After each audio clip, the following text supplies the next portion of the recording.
Hello, my student friends. I am Datta Baburao Hapse, Principal, Maharashtra Computer Typing and Shorthand Institute, Sonai, giving you dictation. Ready? English shorthand 80 words per minute. Start. Para. Sir, some days ago, I had the honor of presenting to the House the report of the Planning Commission on the second 5-year plan.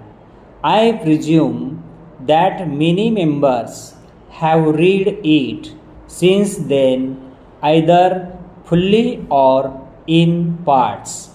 I have now the honor to move the following resolutions.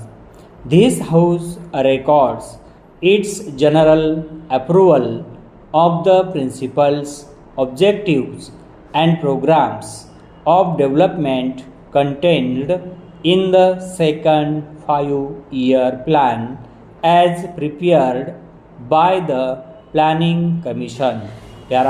Those honorable members who have read this report have probably not found it very light reading.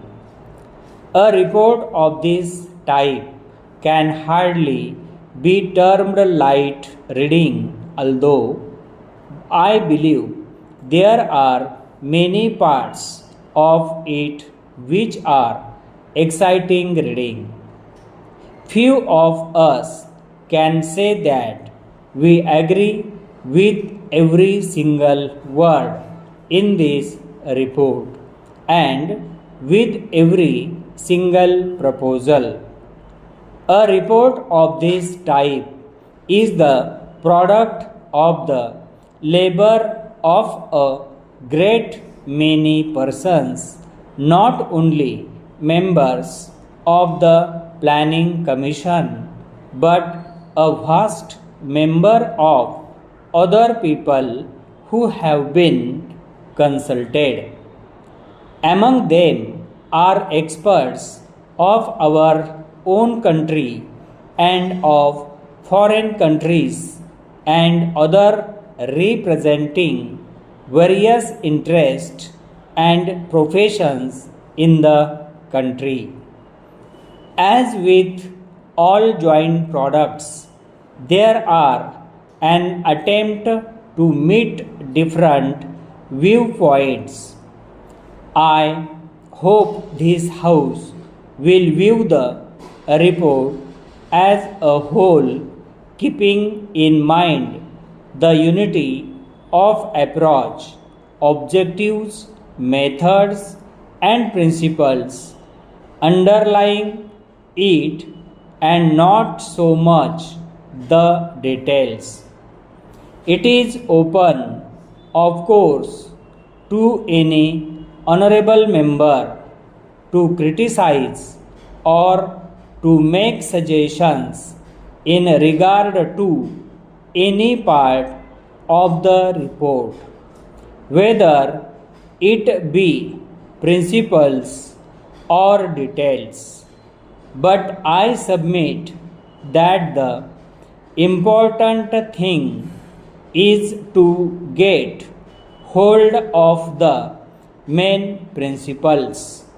I propose, therefore, to deal with the broad principles only. The subject of this report is obviously not only of the highest importance, but something that produces in me very great excitement. It is an exciting subject because it deals with the future of 360 millions of people. To some extent, that future will affect the future of other countries and even of the rest of the world. It therefore becomes an enthralling and exciting subject. We are engaged in the shaping of the future of India. Surely there could be few subjects more exciting than this. It is therefore with a sense of the burden of history and I face this problem.